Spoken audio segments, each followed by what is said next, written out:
Buenos días a todos.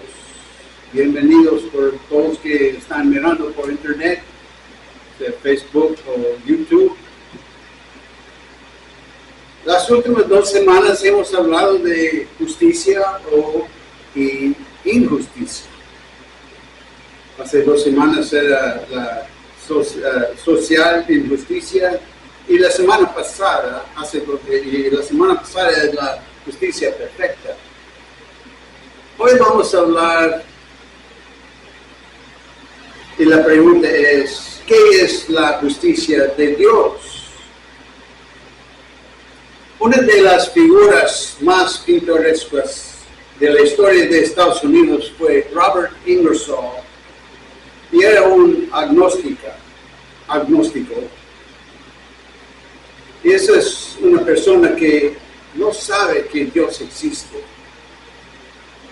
Y él daba conferencias muy dramáticas por todo el país de los Estados Unidos, sus dudas sobre la existencia de Dios. Una noche, cuando se dirigía a una audiencia en un pequeño pueblo en Nueva York, proclamó elocuentemente sus dudas sobre un juicio futuro y el infierno. Cuando terminó, un viejo borracho se paró en la parte trasera del auditorio y con una lengua gruesa dijo: "Espero que tenga razón, hermano Bob. Cuento con eso". La gente moderna no le gusta pensar en Dios en términos de ira o coraje o juicio.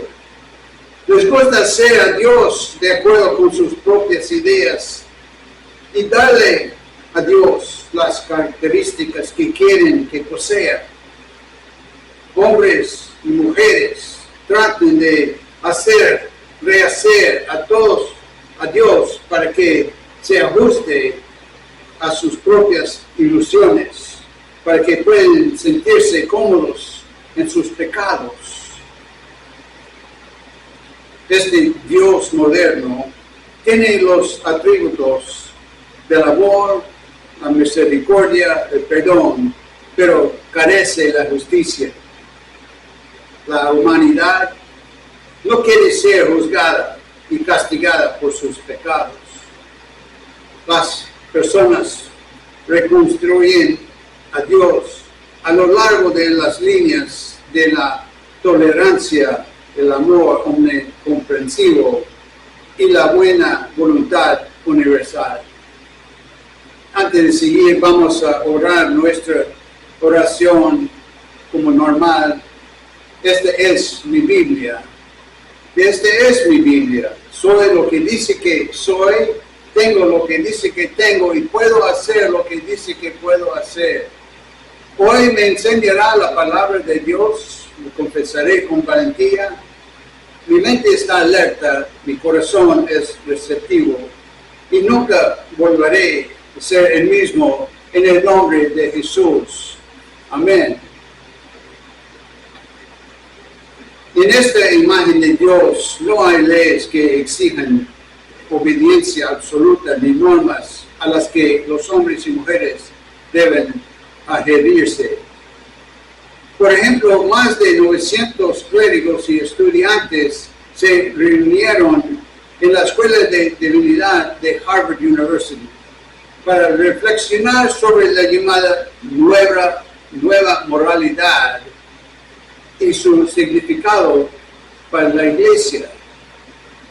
Un profesor dijo que el sexo prematrimonial entre parejas comprometidas estaba bien y que Dios entendería.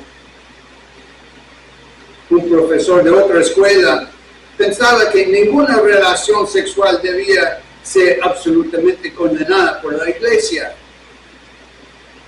Por lo tanto, muchos líderes de la Iglesia continúan reconstruyendo a Dios de acuerdo con las tendencias seculares y humanistas de nuestros tiempos. Sin embargo, este tipo de Dios haría un mundo absurdo. Sería caótico, irresponsable y autodestructivo. Sería imposible que los hombres y las mujeres vivieran con certeza y felicidad en ese tipo de mundo. Para tener sentido, la vida de una persona debe basarse en la ley y en un legislador. El salmista dijo en Salmo 19, versículos 7 y 8, la ley del Señor es perfecta, que convierte el alma.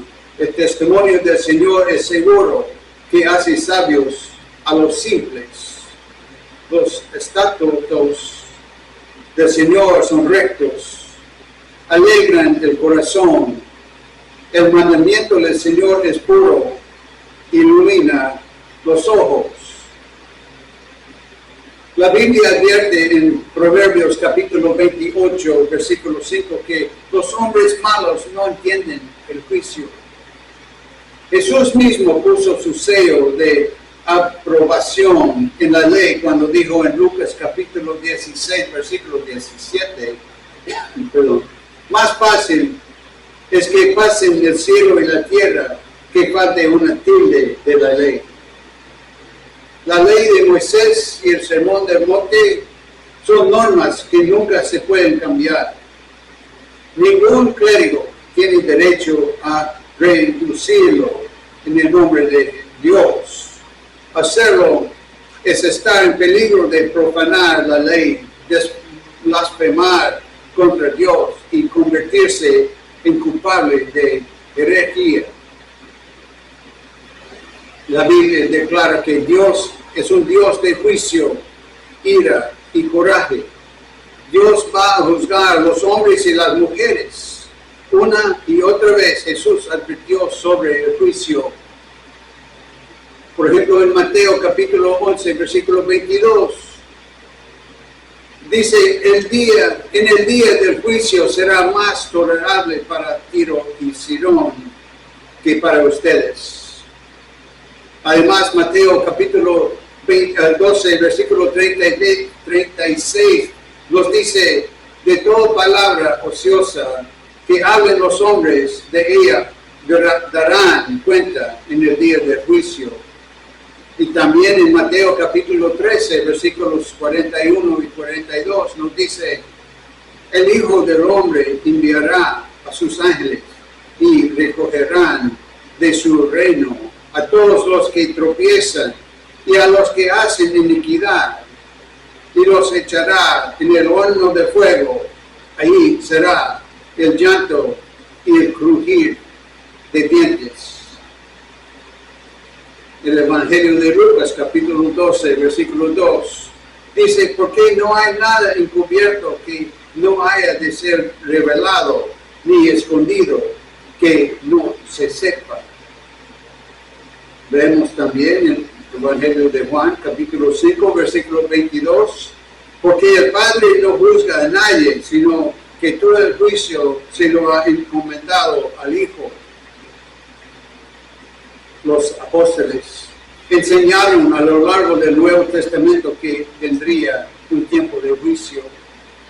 El apóstol Pablo dijo en Hechos, capítulo 17, versículo 31, ha señalado un día en el cual juzgará al mundo con justicia por aquel hombre a quien ha designado.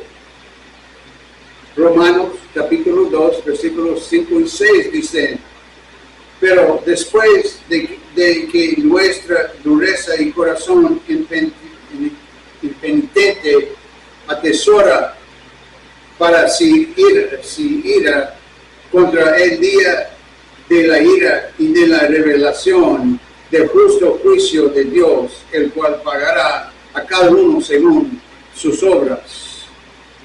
En Hebreos capítulo 9, versículo 27 nos dice, está establecido a los hombres que mueran una sola vez y después de esto el juicio.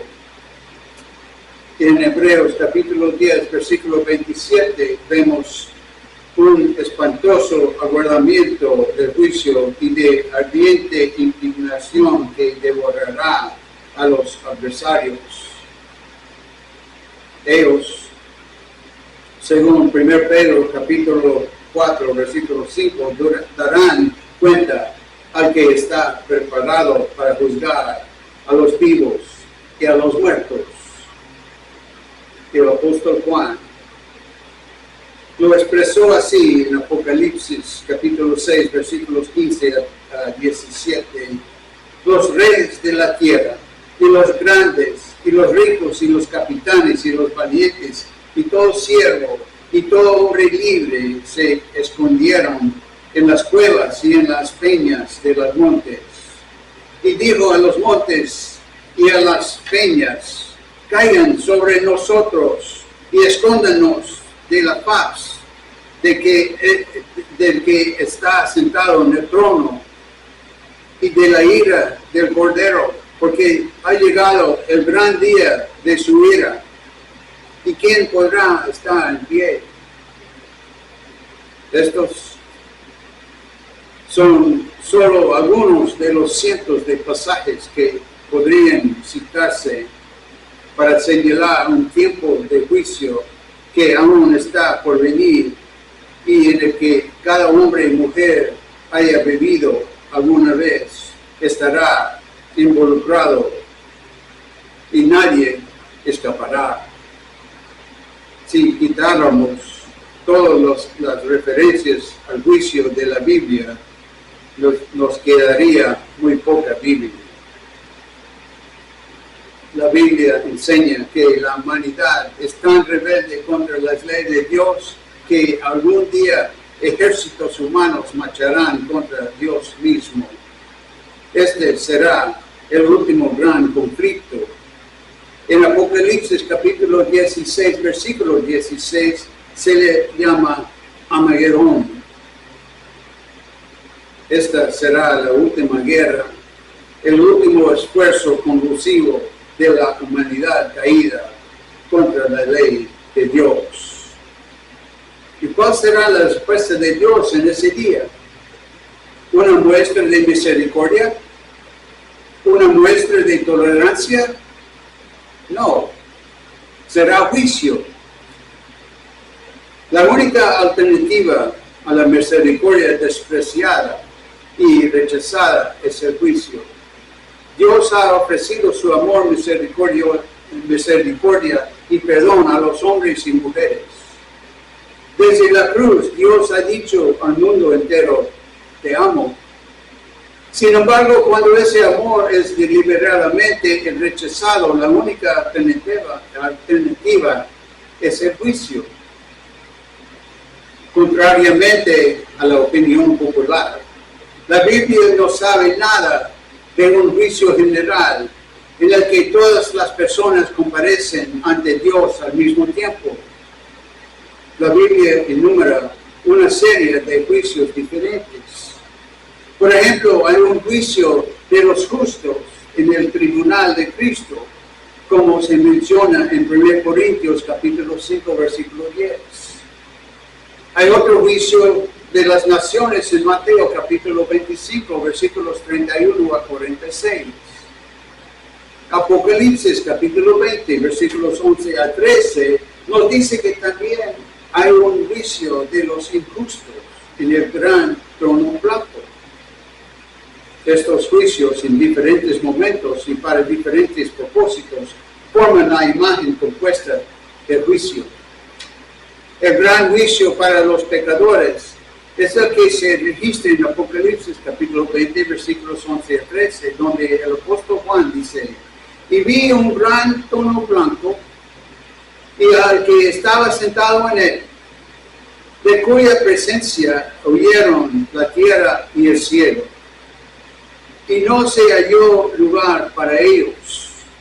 Y vi a los muertos, pequeños y grandes, comparecer delante de Dios, y se abrieron los libros, y se abrió otro libro, que es el libro de la vida.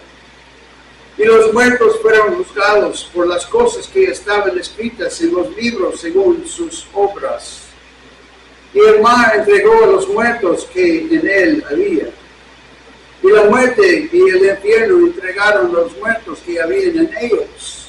Y fueron juzgados cada uno según sus obras.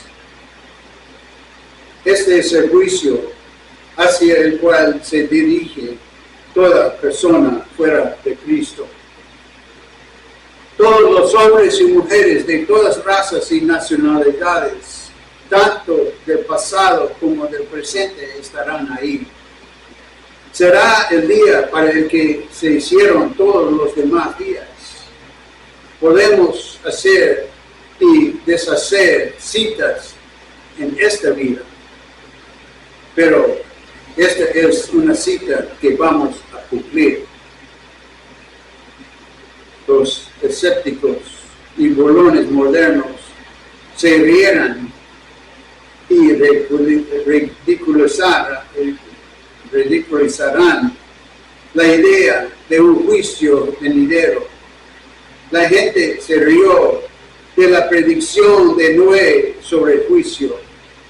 Se rieron de Jeremías cuando predicó la destrucción de Jerusalén.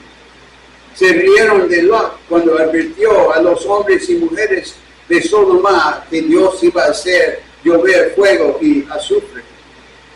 Se rieron de Amós cuando advirtió a Israel del juicio venidero. Pero todas estas predicciones de juicio se cumplieron. Hechos capítulo 17, versículos 30 y 31 dice: Dios ahora ordena a todos los hombres en todas partes que se arrepientan, porque has señalado un día en el cual juzgará al mundo con justicia. Dios nunca trae juicio a menos que primero advierta a la gente. Una y otra vez en la Biblia Dios advirtió a la gente del juicio venidero y no se apartaban de sus pecados, sino apartaban. Y cuando no se apartaban de sus pecados, vino el juicio. En aquel día se abrirán los libros según la Biblia. Estos libros contienen los registros de cada ser humano desde la cuna hasta la tumba. En la capilla de San Jorge de la Abadía de Westminster en Londres hay un monumento conmemorativo de la Segunda Guerra Mundial. Consta de 4 volúmenes encuadernados que contienen los nombres de los 60,000 civiles que murieron por acción enemiga en la ciudad de Londres. Un volumen yace abierto en el santuario y una luz brilla sobre los nombres que aparecen en las páginas abiertas. Cada día se pasa una página y aparece una nueva lista de nombres bajo la luz.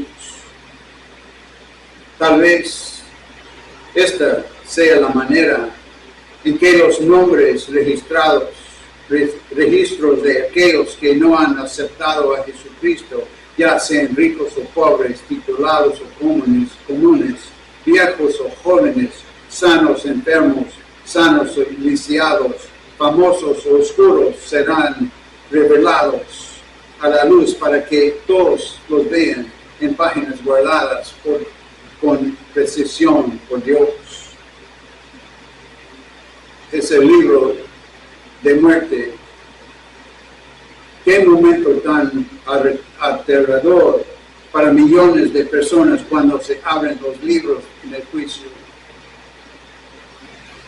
El doctor Wander Penfield era el director del Instituto Neurológico de Montreal. Dijo en un informe a la institución Smithsonian: su cerebro contiene un registro permanente de su pasado, que es como una sola tira continua de película completa con banda sonora. Esta filmoteca registra toda tu vida de vigilia desde la infancia. Puedes revivir esas escenas de tu pasado una a la vez cuando un cirujano aplica una suave corriente eléctrica a cierto punto de la corteza temporal de tu cerebro. El informe continúa diciendo que a medida que revises o revives las escenas de tu pasado, sientes exactamente las mismas emociones que durante la experiencia original. Podría ser que la raza humana se enfrentará a este registro irrefutable en el tribunal del juicio de Dios cuando Él, según Romanos capítulo 2, versículo 16, juzgará los secretos del hombre. Este es el día en que Jesús se refirió en el Sermón del Monte registrado en Mateo capítulo 7, versículos 21 a 23. No todo el que me dice, Señor, Señor, entrará en el reino de los cielos, sino el que hace la voluntad de mi Padre que está en los cielos. Muchos me dirán en el día, Señor, Señor, ¿no hemos profetizado en tu nombre? Y en tu nombre expulsamos fuera demonios, y en tu nombre hicimos muchas maravillas. Y entonces les confesaré, nunca los conocí. Aléjense de mí, hacedores de iniquidad. Incluso se incluirán a las personas que hicieron la obra del Señor. Estaban ocupados en la iglesia, habían hecho muchas obras maravillosas, pero Jesús mismo dirá, nunca te conocí. Qué cosa tan espantosa. Pensaron que sus propias buenas obras los salvarían. Deberían hacernos comprender que algún día Jesucristo será juez. En Juan capítulo 5, versículo 22 nos dice, porque el Padre no juzga a nadie, sino que todo el juicio lo ha encomendado al Hijo. Cuando era un joven que ejercía la abogacía, el juez Warren Candler defendió a un hombre acusado de asesinato. El joven abogado hizo todo lo posible en su esfuerzo para absolver a su cliente de la acusación. Hubo algunas circunstancias atenuantes y el abogado los aprovechó al máximo en su alegato ante el jurado. Además, en la sala del tribunal estaban los ancianos padres y madre del hombre acusado de asesinato. El joven abogado conmovió las simpatías y emociones del jurado al referirse frecuentemente a los padres temorosos a Dios. A su debido tiempo, el jurado se retiró para deliberar. Cuando llegaron a un veredicto, regresaron al estrado del jurado. Su veredicto decía, veredicto, declaramos al acusado no culpable. El joven abogado, que era cristiano, tuvo una conversación seria con su cliente absuelto.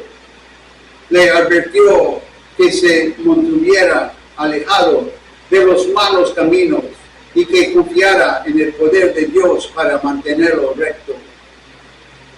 Pasaron unos años. Una vez más el hombre fue llevado a los tribunales. Una vez más la acusación era de asesinato. El abogado que lo había defendido en su primer juicio, ahora era el juez de turno.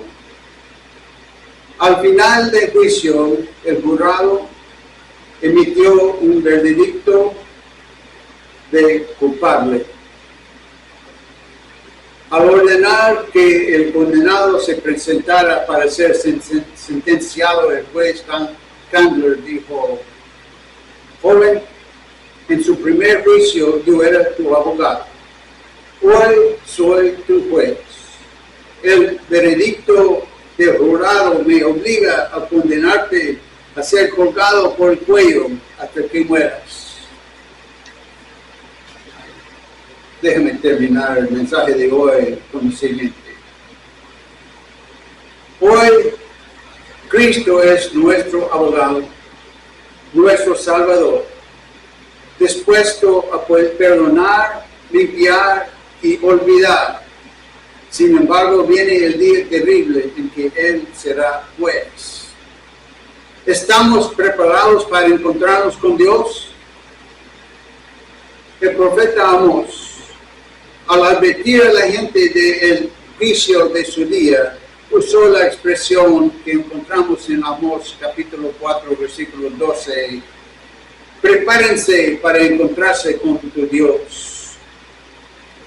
¿Estamos preparados para encontrarnos con Dios en el juicio? Porque no nos queda mucho tiempo de vida. Incluso una vida completa de 70 años es solo un momento en la eternidad.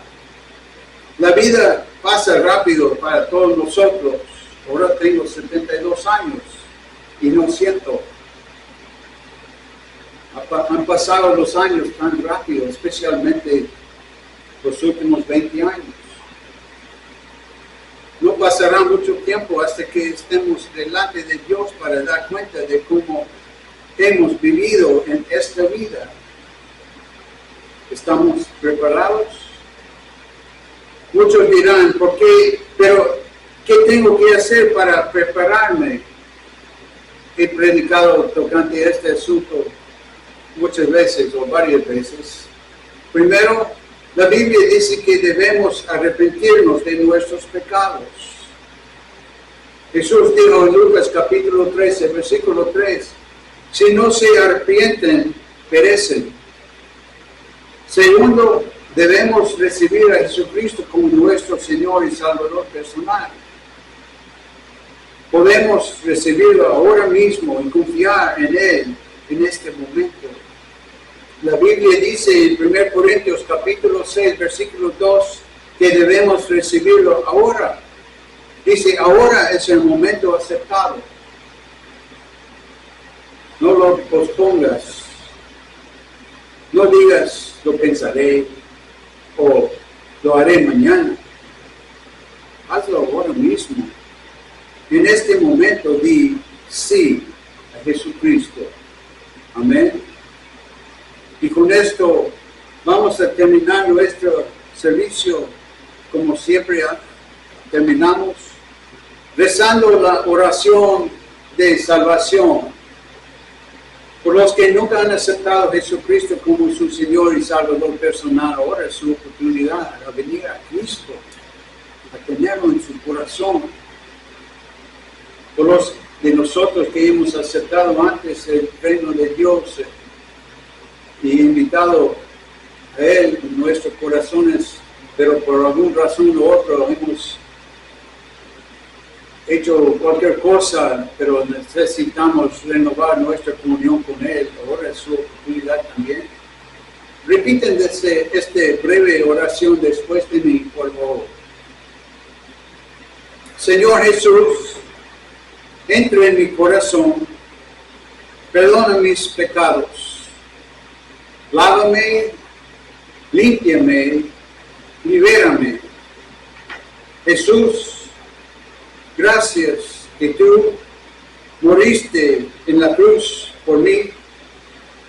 Yo creo que tú resucitaste de entre los muertos y que regresas de nuevo por mí. Lléname con tu Espíritu Santo.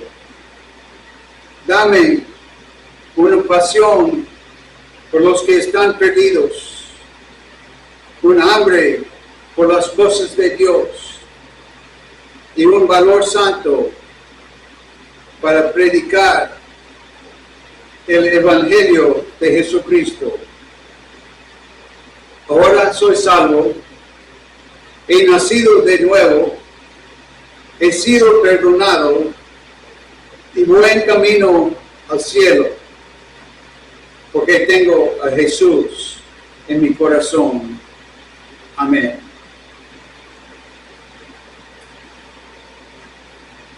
Bueno, pido a Dios que esté con ustedes toda la semana y que va a ser la luz que ilumina su camino. Espero que vuelvas a estar con nosotros la semana que entra y vamos a recibir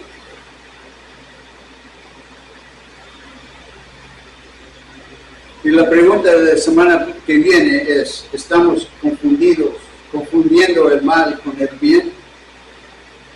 Es otro mensaje. Pero mientras, espero que vayan con Dios, que aceptan a Él, que abren sus Biblias todos los días. No le hace dónde, pero Dios va a abrir la Biblia contigo y que espero que pasen un buen día y una buena semana. Que Dios les bendiga. Amén.